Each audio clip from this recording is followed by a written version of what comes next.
El curso La Escuela Inclusiva desde un enfoque práctico. Como ya sabéis, está distribuido en módulos y este inicial es el módulo número 1 en el cual se aborda el marco de atención a la diversidad. Perdonadnos porque somos conscientes de que intentamos que este curso sea desde un enfoque práctico, pero es fundamental también entender el marco que se desenvuelve la atención a la diversidad y cómo está estructurado, cómo está planificado, cómo está organizado en vuestros centros. De ahí que, aunque nos hemos esforzado en que sea desde un ámbito práctico, este módulo número 1 es imprescindible para poder entender todo lo demás. Comenzamos explicando la diversidad. Evidentemente, si yo os preguntara a cada uno de vosotros y de vosotras qué entendéis por diversidad, seguramente la mayoría estemos pensando en los que yo denomino aquellos alumnos que tienen dificultades. Y la verdad, desde el decreto 98-2005, en el que Cantabria fue pionera por abordar, por confeccionar un decreto, una organización de la atención a la diversidad en todas las etapas educativas, hasta la actualidad con el actual decreto 78 2019, en el que se define la atención a la diversidad como el conjunto de actuaciones encaminadas a dar respuesta a las necesidades educativas, intereses y motivaciones de todo el alumnado.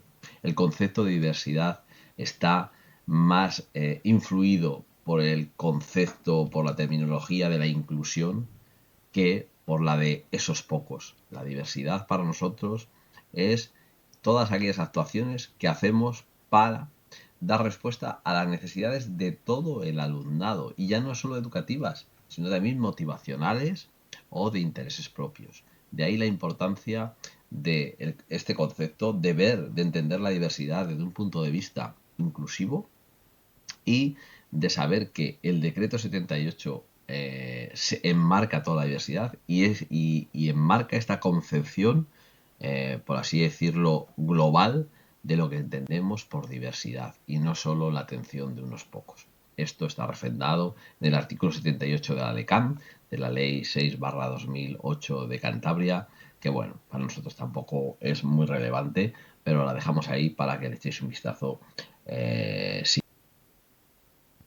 Ahora vemos dónde estamos dentro del entramado legislativo, dónde se sitúa la atención a la diversidad. Podemos decir que ahora la tan traída y llevada a los LOE, que nos tiene a todos de cabeza con nuestro currículum y nuestras planificaciones, como ya sabéis, el marco general simplemente es un marco general. Yo cuando hablo en las charlas o hablo con mis opositores, siempre digo que la LOE simplemente, si fuera una obra pictórica, sería solo el marco de madera que le ponemos a esa obra pictórica, nada más. Lo que pasa que evidentemente ahí ya perfila cuáles van a ser las dimensiones del lienzo y no te puedes salir de ello. En eso estamos. Como sabéis, toda la obra pictórica legislativa, el lienzo podría ser la metáfora de los reales decretos, de los desarrollos. Ahí os he puesto el Real Decreto 157/2022, que establece la enseñanza mínima de educación primaria,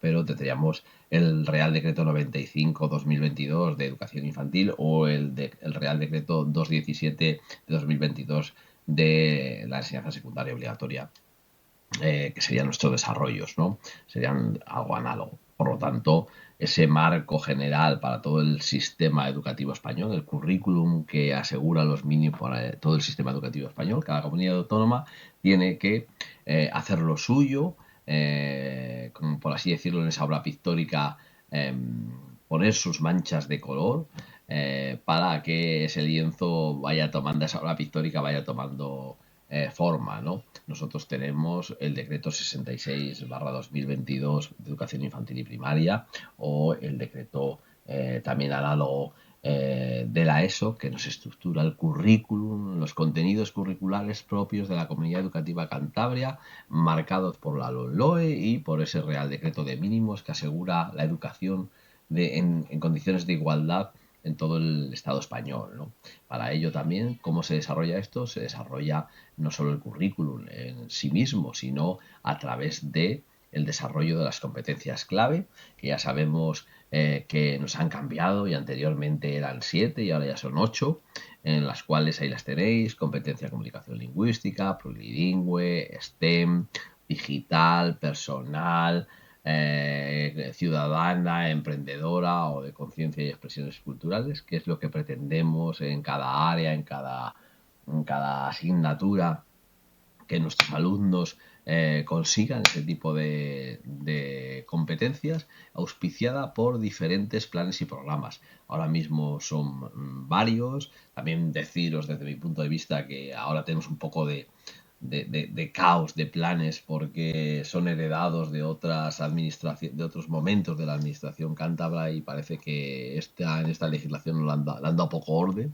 Pero dentro de todos esos planes, el plan lingüístico de centros, el plan de alfabetización, el plan de escuelas promotoras de salud, el digital de centro, el de interculturalidad, el PREC, el de convivencia, los PI, los de igualdad y todo esto es que domináis y que estáis familiarizados en los distintos centros, aparece uno que es el que yo os voy a llamar la atención, que es el PAD, el Plan de Atención a la Diversidad.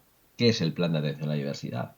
El Plan de Atención a la Diversidad es el documento que respalda todas las actuaciones que podemos hacer en relación con la diversidad, con la atención de esas necesidades, de esas motivaciones y de sus intereses de nuestro alumnado. Y es el documento en el cual tienen que estar establecidas las medidas que nosotros podemos implantar en el aula. Es decir, si en ese plan no se contempla una medida, yo no la puedo llevar a cabo en mi aula, porque ese documento dentro del proyecto educativo de centro es el que me legitima para hacer tal. Por eso ya veremos que es un documento vivo y tal, pero dentro de esta maraña legislativa, nosotros todo lo que nos auspicia para establecer cualquier tipo de actuación en beneficio de la atención a la diversidad es el plan de atención a la diversidad, que tiene que ser tiene que estar en cada uno de nuestros centros dentro del proyecto educativo. A partir de eso, podemos contemplar en ese decreto 78/2019 que define necesidades educativas. Claro, al final, ¿qué es una necesidad educativa? Una necesidad que dentro del ámbito educativo nuestros alumnos tienen. Esas necesidades, según este decreto, son de dos tipos: necesidades ordinarias y necesidades específicas de apoyo educativo, que quizás cuando hablamos de la atención a la diversidad todos nos vamos a ir a esas necesidades específicas de apoyo educativo. Pero antes tenemos necesidades ordinarias, es decir, aquellas que puede presentar todo el alumnado en un momento determinado y que se satisface con actuaciones pedagógicas ordinarias y habituales, es decir, actuaciones pedagógicas que hacemos desde un punto de vista normalizado dentro de nuestras áreas. Por ejemplo, hablando del caso de matemáticas, de las odiadas matemáticas, ¿qué puede ser una actividad pedagógica ordinaria? Pues nada, si yo veo que un alumno estoy empezando con la suma y no ha cogido la mecánica y no sabe ordenar la suma, pues llamarlo o pasar por su mesa y darle una rejilla donde el alumno tenga conciencia de cómo se ordenan los números y cómo se colocan. Eso es una medida ordinaria. Se ha detectado una necesidad, el alumno necesita que le atiendan para suplir esa dificultad que has encontrado y tú le das una explicación, le das una herramienta, le das algo dentro de tu dinámica general para satisfacerlo. Esas son necesidades ordinarias. Necesidades específicas de apoyo educativo ya son otro tipo. Son aquellas en las cuales tienen que estar determinadas por un informe psicopedagógico. Eso es el concepto. Por lo tanto, necesidades ordinarias en la que tú detectas, pero no se convierte en una necesidad específica de apoyo educativo hasta que un orientador, determina en un informe psicopedagógico que tiene una necesidad específica de apoyo educativo. Necesidad específica de apoyo educativo, es decir, ¿qué es un alumno con necesidad específica de apoyo educativo? Esto que llamamos ANEAE. Pues mirad, Evidentemente, antes os he citado el decreto 98 del 2005, os he citado el decreto 78 del 2019 y la LOMLOE del 2020. Claro, como veis, hay una disincronía de fechas, cada uno con una ley determinada. Por lo tanto, las definiciones de ANEAE son distintas y van cambiando. La última es la dada por la LOMLOE. Hombre, tienen peculiaridades, cosas comunes, pero también hay que afinar otras cuando salgan los desarrollos de la LOMLOE, los veremos.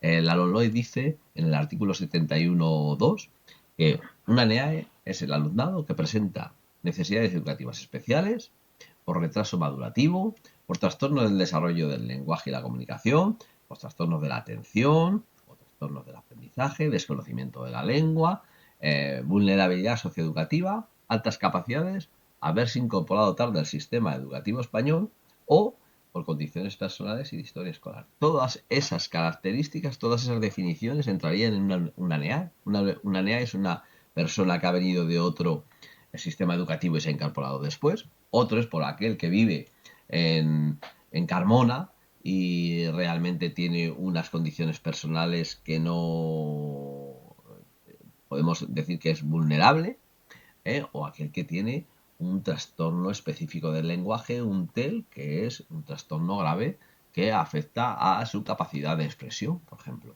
entre todas ellas. El decreto 78-2019 nos las clasifica de forma parecida, pero hay discrepancias. La primera, necesidades educativas especiales. Bueno, las necesidades educativas especiales, los NEE, los NE, son aquellos alumnos que más o menos se puede decir que se asocian a un tipo de discapacidad. No es del todo correcto, ya lo veremos, pero bueno, para que os quede eso es discapacidad. Dificultades específicas de aprendizaje, por ejemplo, discalculia, disortografía, dislexia, un trastorno límite, trastorno cognitivo límite, una discapacidad límite, trastorno, el tan llamado, el tan afamado, el que todo tiene, el TDAH, el innombrable, le digo yo, porque realmente tenemos una sobresaturación desde hace muchos años de TDAHs, las altas capacidades, la incorporación tardía al sistema educativo español o condiciones personales o de historia escolar. Veis que, aunque es lo mismo, hay pequeñas variaciones y esos son los alumnos que tienen necesidad específica de apoyo educativo. Pero todas estas tienen que haber sido determinadas en un informe psicopedagógico. El alumno tiene que haber sido diagnosticado de tal. ¿Qué nos pasa con los TDAH? Un TDAH es diagnosticado por un psiquiatra. Perfecto. Ese es el diagnóstico clínico, es el que tiene que tener TDAH. Pero nosotros no podemos actuar en el centro hasta que el orientador no haya hecho un informe y determine que el alumno no es que sea TDAH o no, sino que tiene necesidades educativas que están referidas a ese TDAH. Por ejemplo, es decir, hay TDAHs que simplemente con tomar una pastilla, farmacológicamente, las clases funcionan bien. Pues ese alumno no tiene necesidad específica de apoyo educativo. ¿Es un TDAH? Sí, pero para nosotros es un alumno normal, con la medicación le basta. Existen otros que independientemente de la pastilla tenemos que hacer otra serie de estrategias que veremos. Ese es un TDAH para nosotros, es un alumno que tiene necesidades en el centro derivadas de eso. Eso es lo que dice un orientador. Un orientador nunca diagnostica, un orientador traduce lo que le pasa al alumno en necesidades educativas, en qué necesita el alumno dentro del marco educativo. Este es un concepto fundamental para entender nuestro modelo, el modelo de atención a la diversidad, el modelo de atención a las necesidades del alumnado, independientemente que el alumno sea hipoacúsico, que sea un TEL, que sea un TDAH, que sea una alta capacidad, que sea lo que sea. La escuela comprensiva es la que da al alumnado aquello que necesita. Os he dicho que la determinación de las necesidades viene a través de la realización de una evaluación psicopedagógica que queda plasmada en un informe psicopedagógico. Por lo tanto, hay que saber qué regula la evaluación psicopedagógica y la regula esa orden que acaba de aparecer, la orden ECD 11-2014, que regula cómo debe ser la evaluación psicopedagógica, cómo deben ser los dictámenes de escolarización, es decir, cómo es el proceso que el orientador tiene que hacer ¿Y para qué se hace la evaluación psicopedagógica? Que es la diapositiva que yo voy a poner. La evaluación psicopedagógica se realiza primero para determinar si un alumno tiene o no necesidad específica de apoyo educativo, lo que os he dicho antes.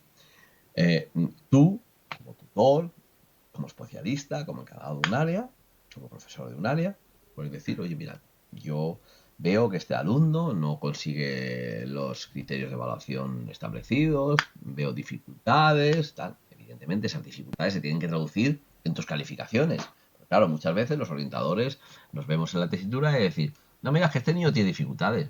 Y sí, perfecto. ¿Y cómo las tiene? No, es que está muy mal, porque no sabe leer, porque no comprende, porque no sé. ¿Qué tiene en tu área? Yo no, conmigo un 6. No, no. Es que también lo que hay que entender, por ambas partes, es que eh, el que firma, el que dice, el que legitima el nivel de competencia del alumno es el profesor a través de las calificaciones. Yo siempre digo esto a mis compañeros. Las notas son como saltar altura. El salto, la altura se pone en un 5. De un 5 hasta un 10, el alumno puede saltar. Si el alumno salta un 5, no tiene dificultades de salto. Bueno, ¿el alumno podría saltar un 7? Evidentemente. Pero realmente lo mínimo, la marca mínima que se le pide es un 5. Si tiene un 5, el alumno no tiene dificultades. Por lo tanto, para determinar necesidades específicas de apoyo educativo, el alumno tiene que tener dificultades, que tiene que estar justificado por tus calificaciones. Por lo tanto, la evaluación para determinar los ANEAES. Segundo, para una propuesta de flexibilización extraordinaria durante la etapa, es decir, para adelantar curso, por ejemplo, pues de las altas capacidades, pues también hay que hacerlo. Para la exención o fraccionamiento de algunas áreas, por ejemplo, en el bachillerato, también hay que hacerlo. Para la convocatoria extraordinaria de enseñanzas de formación profesional o otro tipo de enseñanzas, cuando se derive de un alumno ANEAE, también hay que hacerlo. Para elaborar adaptaciones curriculares significativas. Y esto es algo que también que os tengo que decir. Es decir, una adaptación curricular significativa, es decir, aquella que veremos que afecta a los elementos prescriptivos del currículum, es decir, aquellos que nos da la legislación, criterios de evaluación, en este caso, contenidos, ¿eh? Esos elementos no se pueden modificar. Si se modifican, estamos haciendo una adaptación curricular significativa. La significatividad en estos momentos, que lo da un ciclo, es ese ciclo. Entonces, para hacerlas, tiene que estar reflejado, consentido, determinado en un informe psicopedagógico, en la evaluación psicopedagógica. Y además, la orden de evaluación dice otra cosa. Dice que tiene que haber una consentimiento expreso recogido por parte de las familias. Es decir, que las familias, aparte de recomendarnos ese informe, cuando tú le das el informe, las familias tienen que firmar un documento que diga que ellos están de acuerdo con la realización de esas adaptaciones curriculares significativas. Yo, en mi experiencia, he tenido algún caso en el cual los padres no han autorizado la adaptación curricular significativa. Por lo tanto, no se le ha podido hacer, independientemente que el profesor, que el orientador, que el informe diga que las necesita. Y eso es así de claro, y aquí así lo quiero dejar explicarlo, porque muchas veces hay muchas confusiones. Para también la evaluación psicopedagógica se realiza para los PEMARE, se realiza también para la FP básica, se realiza para tomar cualquier tipo de decisiones sobre respuestas educativas de carácter específico extraordinario, por ejemplo, para una modalidad de escolarización distinta, para determinar si el niño necesita PT, AL, seguimiento de PTSC, es decir, recursos complementarios que el alumno necesite. O para la admisión de la Universidad de los ANEAES. Para todo esto vale la evaluación psicopedagógica que está regulada en esa orden FD 11-2000. Por otra parte, como raíz de esa orden o como desarrollo, existe una resolución de 24 de febrero de 2014 en la cual se nos dice los modelos de informe que tenemos que hacer y además cuál es la clasificación de los ANEAES. Antes, el decreto 78, tanto como la LOE, lo que establecía eran los ANEAES, pero en grandes grupos. en esta orden que veis que es del 2014, que hay desajustes en la legislación, pero realmente esa es la categoría que nosotros utilizamos los orientadores para determinar los ANEAES. Entonces, si pincháis en ese documento veréis que existen diferentes tipos, pero lo esencial es que esta categorización se basa en la atención que se da al alumnado, es decir, en lo que se dice profesionalmente, en la intensidad del apoyo, es decir, quién necesita más y quién necesita menos, porque os recuerdo, que os he dicho en unas diapositivas anteriores, que nosotros en los informes determinamos necesidades educativas. Esas necesidades necesitan atención, necesitan recursos. Pues esta categorización va en función de quién necesita más recursos. Los primeros que lo necesitan más son los NE, los necesidades educativas especiales. ¿Por qué? Porque están determinados por discapacidad física, intelectual, discapacidad sensorial, trastornos graves de la conducta. Todos esos son aquellos que necesitan más. Por eso son NE. Los demás son ANEAE, dificultades de aprendizaje, como antes hemos visto. Por ejemplo, el TDAH está en trastornos graves de la conducta y en trastornos de la conducta y de las emociones, que en función del grado de necesidad pueden ser NE o no pueden ser NE. Lo veréis en ese cuadro y veréis tal. No obstante, para vosotros esto es de dominio de un orientador. Vosotros solo saber que realmente hay una categoría y que se categoriza en torno a ese tipo de necesidades. Y en todo esto quiero hacer una metáfora para explicar todo esto. Mirad, imaginaros que el progreso de un alumno es esa línea azul. Esa línea azul puede ir desde la parte izquierda, la normalidad, hasta las grandes dificultades en la parte derecha. Pues imaginaros esa línea, que el protagonista va a ser Juanito, va a ser Ana, quien queráis. Me da igual el género. Tenemos un alumno cualquiera que tiene un desarrollo normal, en su desarrollo pedagógico, en su desarrollo de progreso educativo, pues el alumno no tiene ningún tipo de dificultad. ¿Vale? Ahí está, trabajando, desarrollándose, pasando de cursos, etc. Pero ese mismo alumno, en un momento determinado de ese continuo, puede tener una pequeña dificultad. Ahí estaremos hablando de el alumno se le dan medidas ordinarias dentro de esas necesidades ordinarias. ¿Vale? Se da un tipo de necesidad, lo que decíamos antes de las matemáticas, de aprender a sumar.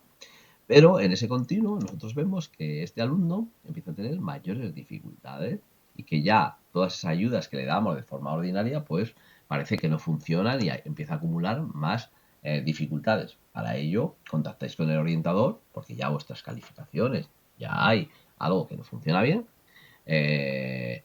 Oye, mira, vamos a mirar a este alumno, tenemos muchas dificultades que ya no pueden ser suplidas en el aula con lo que yo hago y necesito que alguien me oriente y me diga qué tenemos que hacer o darle recursos extraordinarios. Y lo que se hace es el informe psicopedagógico y se determina que el alumnado, evidentemente, ese alumno tiene dificultades, es una NEAE, es decir, cuando tiene dificultades y esas necesidades que tiene se tienen que ir respondiendo a ellas, dándole mayores recursos. PT, AL, un programa específico, un adelantamiento de lo que sea, cualquier tipo de medida y tal y cual. No obstante, ese alumno incluso puede tener mayores dificultades y en ese momento, cuando tiene muchas más dificultades, a lo mejor estamos hablando de necesidades educativas especiales, porque esas necesidades ya vienen no solo por su tarea escolar, por sus dificultades que interfieren en el aprendizaje, sino porque ya hay una base de discapacidad o de alteración o de trastorno grave.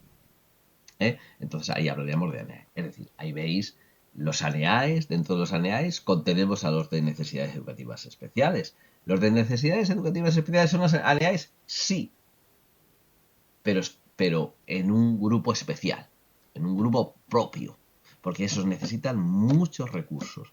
Los ANEAES, hay una parte que necesita muchos recursos, pero que se llaman NE, y hay otra parte que ya no necesitan tantos recursos, pero realmente son necesidades específicas de apoyo educativo. Espero que esto os haya servido para identificar, para ver todo esto.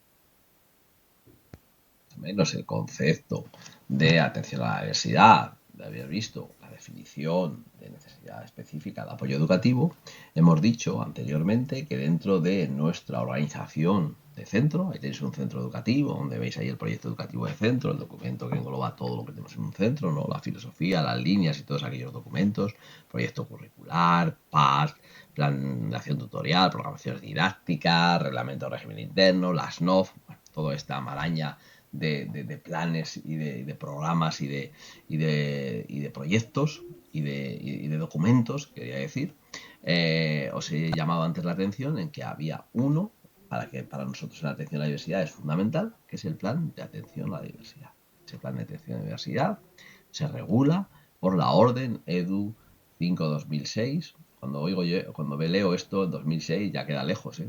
Es un documento antiguo, pero claro, es que os dije que fuimos pioneros en Cantabria de la atención a la diversidad, de la regulación, a través de un decreto famoso copiado por otras comunidades autónomas, que muchas veces parece que son otros los que lo hacen mejor que nosotros, y no es verdad. En este caso fuimos pioneros en el año 2005, el decreto 98-2005, el decreto de atención a la diversidad. Por lo tanto, luego se regularon los diferentes elementos de diversidad. En el 2006 se reguló el plan de atención a la diversidad que contenía y que se regulaba a través de una comisión para el desarrollo del plan de atención a la diversidad, que tiene que estar organizada, constituida en todos los centros y que tiene una serie de características. Y lo que hacen es velar para que el plan de atención a la diversidad esté actualizado, recoja las medidas que necesita nuestro centro y aquellas que no las tenga, y que aquellas que las necesitamos podamos incluirlas para poderlas implementar en el centro. Esa es la base de la CESPAD.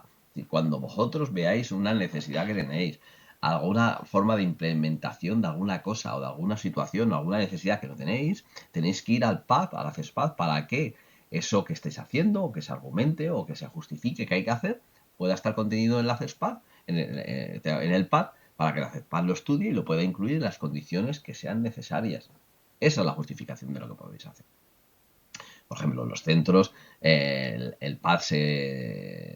CESPAD se organiza en función de las unidades que tengan los centros. Por ejemplo, un centro tipo de 12 unidades o más, son la mayoría de los institutos y muchos de los centros educativos, pues la CESPAD estará compuesta por el jefe de estudios o la jefa de estudios, por el orientador, por dos tutores, un especialista y dos profesores de entre los del departamento de orientación, la unidad de orientación y tal. En este punto os quiero decir que en Cantabria existen tres tipos de estructuras de atención a la diversidad. Como ya sabéis, en los institutos de Cantabria existe un departamento de orientación, es decir, un departamento en el cual están los representantes de la orientación del centro, encabezado principalmente por el orientador o la orientadora, por el PT, por los profesores de ámbito, por el AL, por el PTSC, es decir, la figura de atención a la diversidad y los de ámbito. Eso es generalmente en un departamento de orientación. En los centros, en los colegios de educación infantil y primaria, el departamento de orientación se llama Unidad de Orientación Educativa. ¿Quién tiene la unidad de orientación educativa? Pues no pasa como en los institutos, que la tiene todo el mundo, ¿no? Solo lo tienen aquellos centros que tienen un alumnado matriculado de más de 250 alumnos. En cuentas, porque con la crisis se aumentó, son 300 alumnos al menos durante 2 cursos. Y son aquellos que tienen una unidad de orientación, es decir, que tienen un orientador a tiempo completo en el centro y que también la unidad está formada por el PT, por la L y por otros profesionales de atención a la diversidad que pueden estar allí. Ahí se reducen a pocos, no es como en los departamentos de orientación. Y para los centros educativos de infantil y primaria y los concertados, los centros públicos de menos de 250 alumnos, se depende de los equipos de orientación educativa y psicopedagógica, que son equipos externos que están en una ubicación por demarcaciones, por comarcas, por zonificación de Cantabria. Si no recuerdo mal, existe el equipo de Laredo, el equipo de Camargo, el equipo de Santander, el equipo de San Vicente, el equipo de Reynosa, y el de San Vicente. Y creo que no me quedan más. Perdón, no, el de San Vicente ya lo he dicho, el de Torrelavega. Ellos están compuestos por varios orientadores en función de los centros que lleven, varios PTSCs también en función del número de centros que lleve, y el caso especial del equipo de Santander, que tiene también un médico que hace muy buena labor en prevención de problemas de salud, y también cuando hay aspectos técnicos que manejamos en muchos informes que no sabemos de todo y que un médico nos puede informar.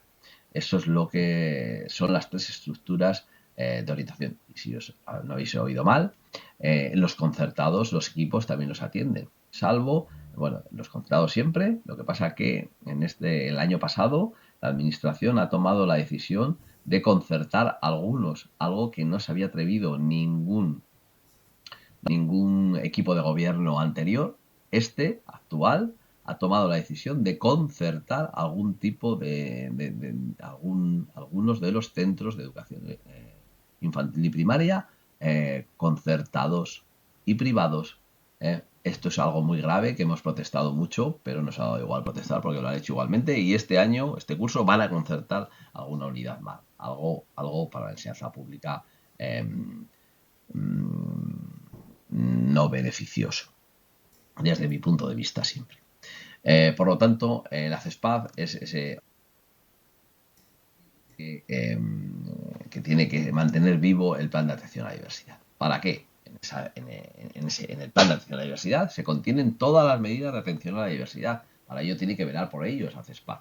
¿Qué medidas? Las medidas de atención a la diversidad, según el decreto 78, son de varios tipos, de tres tipos de forma general. Medidas ordinarias, que existen dos subtipos, medidas específicas y medidas extraordinarias. La diferencia entre medidas ordinarias, específicas y extraordinarias es algo sencillo. Las medidas ordinarias son aquellas que tienen como finalidad que todo el alumno alcance las capacidades establecidas en los objetivos. Es decir, que todo el mundo llegue a alcanzar esas capacidades dentro de una acción ordinaria.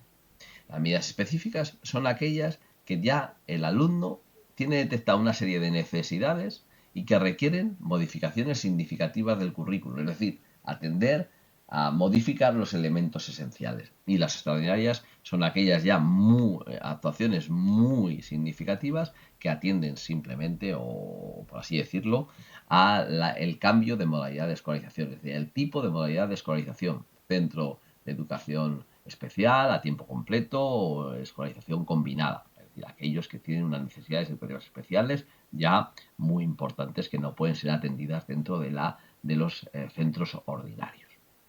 Dentro de esas medidas ordinarias, inicial las ordinarias, las primeras, son aquellas, existen dos tipos, unas de carácter preventivo, que son generales, que luego veremos cuáles son, pero son aquellas que son más de tipo de coordinación, organizativas, más o menos esas os las dan ya hechas. Por ejemplo, una de las estrellas son los desdobles, que ya el equipo directivo, en función de los recursos que tiene, puede tomar la decisión de hacerlas. Medidas singulares son aquellas que ya el alumno tienen algún tipo de dificultades, entonces hay que actuar para que superen esas dificultades o para profundizar en el currículum, alumnos con altas capacidades.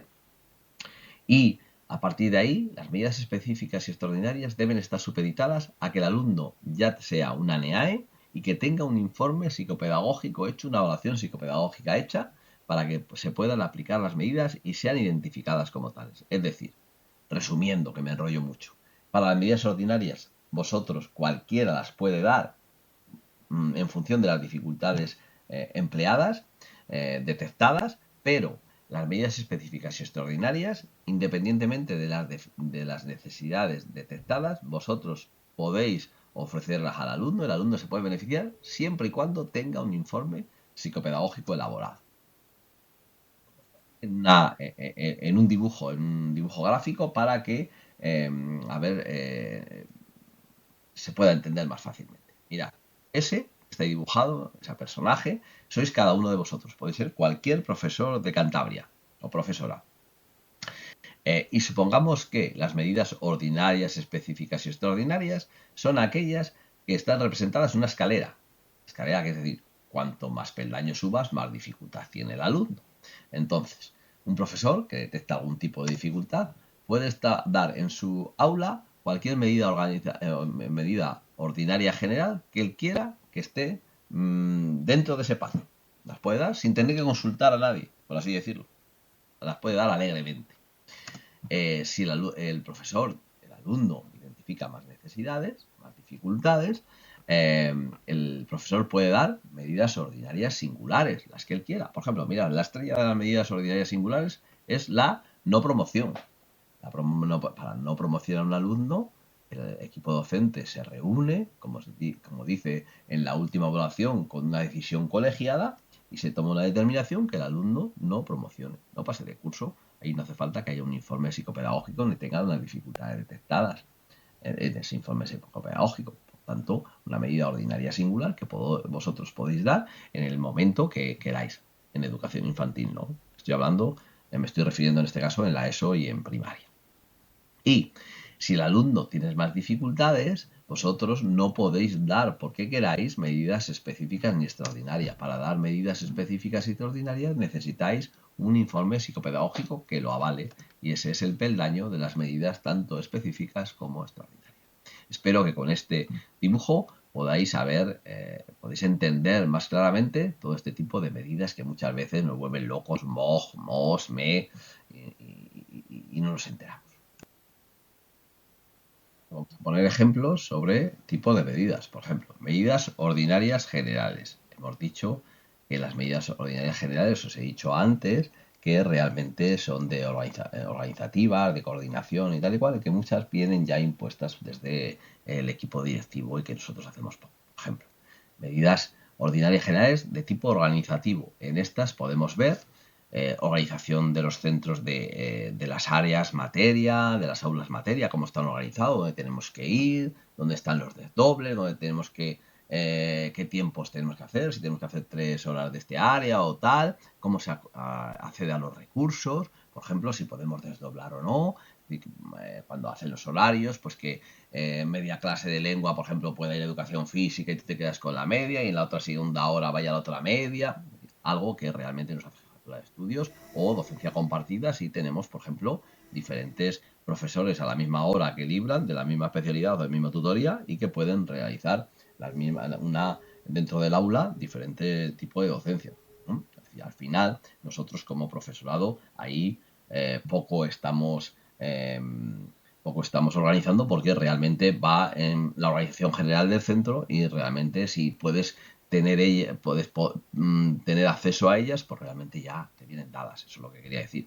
Medidas curriculares, de tipo de organización los contenidos de diferentes formas y ahora más dentro de esta nueva ley de la LOMLOE que se nos permite una flexibilidad mayor, un entendimiento mayor de los saberes básicos, de los contenidos a través de los diferentes ciclos, pues bueno, organizar los contenidos. Por ejemplo, en mi centro hemos estado viendo qué contenidos se repiten en determinadas áreas para priorizar unos y otros, porque muchas veces nos da la impresión que todo el mundo quiere dar todos los contenidos, que muchos contenidos se repiten y que no trabajamos lo suficiente en profundidad unos u otros, y más ahora con las situaciones de aprendizaje y tal, la organización de los contenidos en función de cómo nosotros entendamos, es decir, respetando el currículum, como nosotros lo entendamos, enriquecimientos curriculares que se pueden dar o adecuar la evaluación a las características de nuestro alumnado. Ahora mismo, con el debate que hay sobre las formas de evaluar al alumnado dentro de la LOE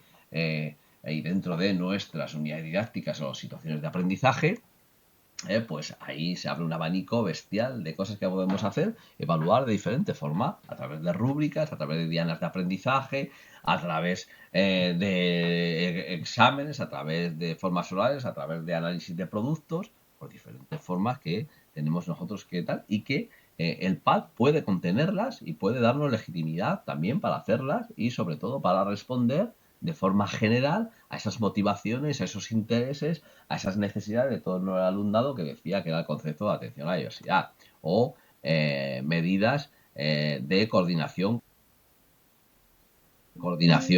con diferentes profesorado o cómo nos reunimos para coordinarnos la actuación de este alumnado o cómo se reúne el PT y el AL con el tutor o con el responsable del área, diferentes formas tal. Pero como veis, las medidas ordinarias generales os quería decir, nos vienen casi impuestas en función de la organización de los medios de los que tenga el centro, ¿no? Medidas solidarias singulares. Aquí ya decíamos que ya no eran tan generales, que ya se tenía que haber visto alguna dificultad en los alumnos, por ejemplo, cómo se organizan las actividades de recuperación. Lógicamente, un alumno que no supera un área o no supera una parte de un área, una unidad didáctica y tal, se pueden establecer medidas de recuperación que están establecidas. También el refuerzo, el típico refuerzo, es decir, que un compañero de nuestro nivel, de nuestro curso, de nuestra área, pueda venir a reforzar aprendizajes que consideramos que los alumnos no han aprendido o no han adquirido bien, cómo puede reforzarlo. Todo eso estará establecido, cómo se hace, si se hace fuera, si se hace dentro, si hay que pedir consentimiento a la familia, sí, pues esto tiene que estar organizado. Adaptaciones no significativas. ¿Qué es una adaptación significativa? Una adaptación significativa es aquella que no hay una modificación en los elementos curriculares. Por ejemplo, en la metodología. Yo puedo implementar adaptaciones no significativas empleando distintas metodologías en función de cómo trabajen mis alumnos o cómo evolucionen mis alumnos o priorizar alguna serie de contenidos sobre otros si veo que los esenciales son los que yo le voy a pedir a ese grupo de alumnos que le haga una adaptación no significativa. Esto que hablamos siempre de ir a mínimos, ¿no? De lo esencial, ¿para qué? Para que el alumno vaya progresando, que es lo que queremos. Eso es una adaptación no significativa. Esas adaptaciones no significativas las podéis hacer cuando vosotros estiméis que el alumno tiene dificultades sin tener que recurrir a ser una NEAE o a tener una necesidad específica de apoyo educativo. Por eso están dentro de las medidas ordinarias singulares. La ampliación curricular para alumnos de altas capacidades.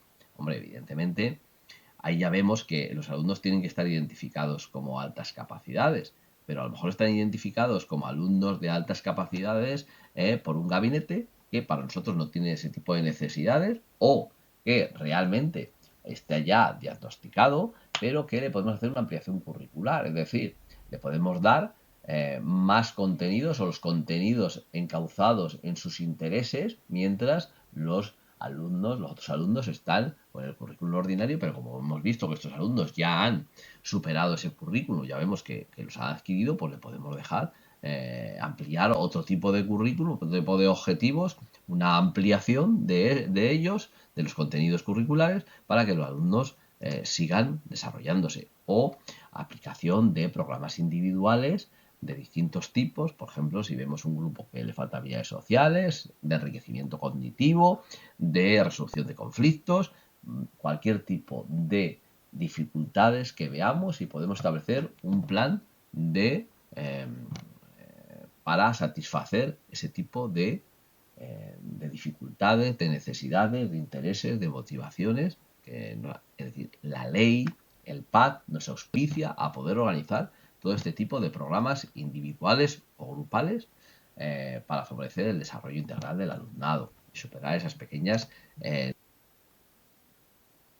entre otras medidas ordinarias singulares, también tenemos los agrupamientos flexibles, es decir, cómo podemos dividir las aulas, organizarlas en materias o en módulos y que podemos hacer siempre que tengamos recursos personales, podemos hacer diferentes tipos de agrupamiento para que los alumnos que tengan una serie de dificultades sean identificados, se pueda trabajar con ellos y los otros trabajen a otro ritmo, por así decirlo. Entonces, el objetivo, bueno, la diferencia entre un desdoble y un agrupamiento flexible es clara. El desdoble no tiene por qué haber dificultades. Es decir, el desdoble se hace para mejorar la calidad de la atención. Es decir, si yo tengo una clase de 20, un desdoble es que yo pueda tener otro profesor que haga dos grupos de 10 y que yo haga lo mismo en esos dos grupos dentro del currículum exigido y que esos dos grupos, en lugar de haber 20, pueda dedicarme a esos 10. Eso es un desdoble. General, no hay por qué tener dificultades, sino mejora de las condiciones. Grupos flexibles, los alumnos ya tienen que haber sido identificados con algún tipo de dificultad.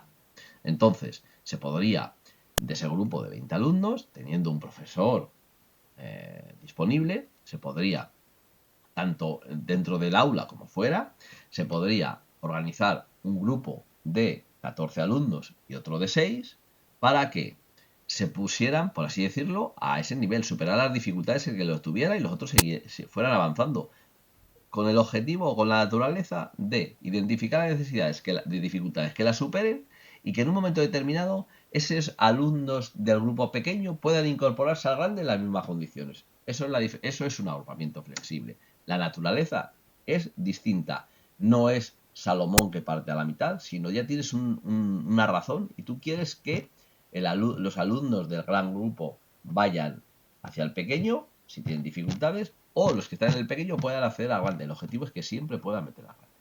Otra medida ordinaria singular que ya he hecho referencia es la no promoción. La no promoción es singular, independientemente de la necesidad, puedas darla o no, o el aprendizaje de lengua nueva, el E2 en el caso que seas un IPSE, o acudir a un plan al PREC, al plan de refuerzo educativo complementario, tanto en secundaria como en primaria. Es decir, que ese cómo se hace, porque el alumno tiene dificultades de la índole que sea, en principio son dificultades de falta de atención familiar, porque no tienen un impedimento para que sean atendidos por las tardes y para hacer las tareas y tal. Entonces, los alumnos pueden acudir a este plan de refuerzo educativo complementario, que como ya sabéis, tiene una ordenación especial o propia, por así decirlo, en la Consejería de Educación, pero realmente es una medida ordinaria singular, porque allí ya se tiene que haber detectado algún tipo de dificultad, sea de la naturaleza que fuere, ¿no? Medidas específicas, ¿os acordáis? Aquellas que necesitan informe psicopedagógico. Es decir, aquí ya hay un determinado que el alumno es ANEAE o, en su caso, necesidad educativa especial. Entre ellas, flexibilización de la duración de la etapa, es decir, la aceleración. Un alumno alta capacidad que esté en primero de la ESO puede pasar a segundo de la ESO en función de que se determine en un informe psicopedagógico. Programas específicos también para alumnos de altas capacidades, otro tipo de alumnado que tiene una serie de necesidades que así lo aconsejen. Adaptaciones de acceso al currículum, es decir, alumnos que necesiten recursos específicos para acceder al currículum. Por ejemplo, los hipoacúsicos que necesiten un equipo de FM, entonces proporcionar el equipo de FM. Las personas o los alumnos con algún tipo de discapacidad visual, entonces que tengan el sistema Braille para acceder o puedan tener dispositivos electrónicos determinados. O discapacitados motóricos, que tengan una mesa con hendidura, que tengan rampas, cualquier forma de acceso, o personas, alumnos TEA, por ejemplo, que necesiten un panel de comunicación o un sistema de comunicación electrónico como un GRIP o cualquier otro sistema de comunicación que pueda que ellos puedan acceder al currículum, es decir, tener una vía de acceso para desarrollar los contenidos curriculares. Son adaptaciones de acceso. Las tan llamadas y traídas adaptaciones curriculares significativas, individuales o grupales, ahora llamadas adaptaciones inclusivas, por la palabrita, que realmente supone una modificación significativa en los contenidos, en los criterios de evaluación, así como la temporalización y tal, que tienen que estar plasmadas en un documento que se llama Documento Individual de Adaptaciones Curriculares, DIAC, que debe estar en su expediente y que la responsabilidad es de el profesor de cada área hacer esto, determinar qué criterios de evaluación, qué contenidos son ajustados en función de su nivel de competencia curricular, que tiene que ser significativamente desajustado. En principio lo determinamos en 2 años de desfase curricular. Si pincháis en este enlace, accedemos a las adaptaciones curriculares significativas, que se hace ahí un poco más de explicación sobre ellas y sobre el DIAC, para tener PT, AL, fisio o técnico sociosanitario o PTSC, la atención, pues también tiene que haber, son medidas específicas que tienen que estar contempladas en un informe psicopedagógico. Es decir, Antonio, yo quiero que tenga PT. Ya, Antonio tendrá PT cuando un informe psicopedagógico así lo determine. Medidas extraordinarias son aquellas que son adaptaciones muy significativas del currículum. Os he dicho que atiende a la escolarización dentro de centros de educación especial, de aulas de educación especial o de combinadas entre centro y aula.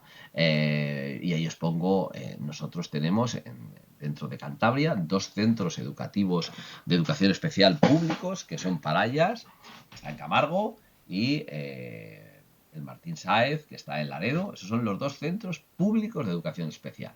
Luego tenemos diferentes unidades de educación especial en centros. Por ejemplo, ahí os pongo el primer instituto que la tiene, es el IES María Telo, que tiene una unidad de educación especial, y diferentes colegios que también tienen unidades de educación especial. Por ejemplo, Santa María de Cayón, los famosos de Cabezón, de La Sal, pero este curso se han creado varias unidades de educación especial en centros, porque el objetivo que tienen ahora o el objetivo que han planteado es que van a zonificar las aulas de educación especial, eso, por zonas. Entonces los alumnos de una determinada zona van a una unidad de educación especial de su zona de referencia, otros a otra, ya veremos a ver cómo queda todo esto, pero esto está en continuo cambio, muy complejo cambio, porque realmente tanto Parayas como Martí Sáenz de Laredo están los recursos, gente especializada, recursos específicos, muchos recursos. Yo he trabajado allí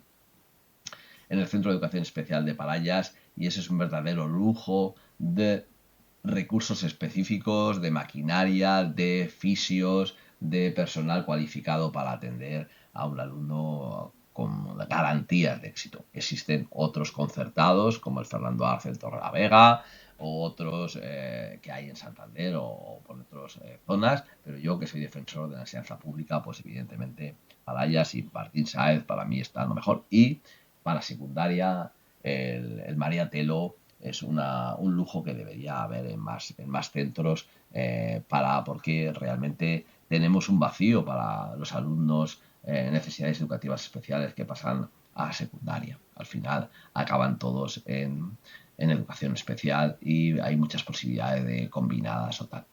Estos son los tipos de medidas específicas, extraordinarias y ordinarias que realmente de nuestra legislación actual. Por lo tanto, hasta aquí este primer módulo. Espero que os haya servido de ayuda.